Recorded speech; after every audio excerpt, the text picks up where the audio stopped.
Армысыздар, сіздермен бірге Қазақ Ньюс агенттігі. Назарларыңызда апта жаңалықтары. Бүгінгі видеода көретіндеріңіз. Президент бейсенбіде Минскіге, жұмада Бакуге барды. Бұл жиналыстардан қандай қорытынды шығады? Енді жылжымайтын мүлік саудасы үшін нотариусқа немесе халыққа қызмет көрсету орталығына жүгінудің қажеті болмайды.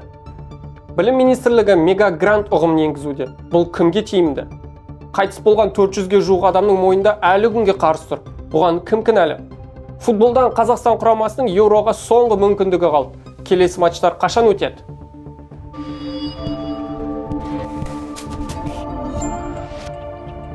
Тоқаев Минскіде оқышы ұжымдық қауіпсіздік кеңесінің сессиясына қатысып, ұйым тек әскери емес, басқа да бағытта жұмысын жоғары деңгейде жалғастыру қажеттігін жеткізді.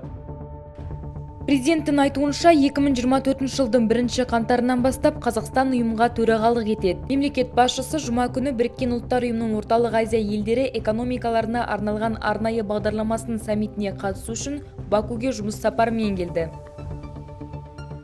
Енді жылжымайтын мүлікті онлайн рәсімдеуге болады. Бұл туралы осы аптадағы үкімет отырысында цифрлық даму министрі Бағдат Мусин хабарлады.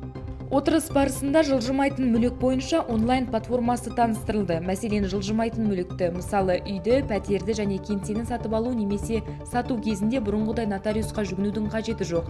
Әр объект бойынша жасалатын барлық іс-әрекеттер мен бейнематериалдар электрондық үкіметте сақталады.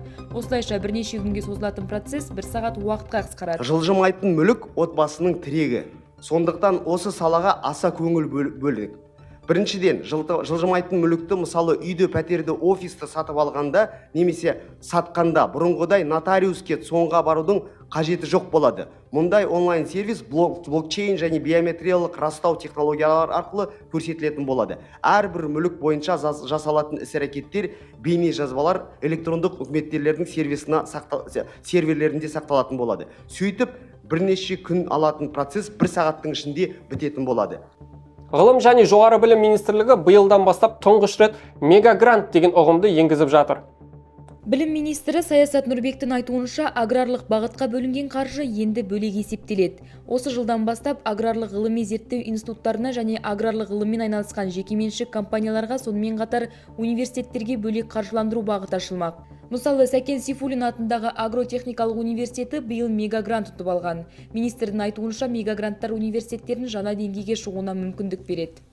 Нысаналап қаржыландыру, сондықтан осы жылдан бастап аграрлық ғылыми зерттеу институттарына және аграрлық ғылыммен айналысқан жекеменшік компанияларға және университеттерге бөлек қаржыландыру бағыты ашылатын болады.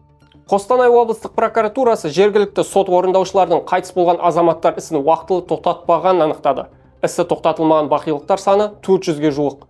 Бақилық болғандардың борышы 10 миллион теңгеге жуық. Оның ішінде әкімшілік айыппұл, алимент төлемі бар. Ал заң бойынша егер қарыз мирасқорға ауыспаса, атқарушылық іс жабылуға тиіс. Бірақ бұл заң талабы орындалмаған. Енді аталған құқық бұзушылық бойынша 17 сот орындаушыны тәртіптік жауапкершілікке тартпақ. Апта басында Словенияға жеңілдік. Еуроға тікелей жолдамадан айырылып қалдық. Енді Қазақстан құрамасы Еуропа чемпионатына жолдама үшін Ұлттар лигасының плей-офф кезеңіне таласады.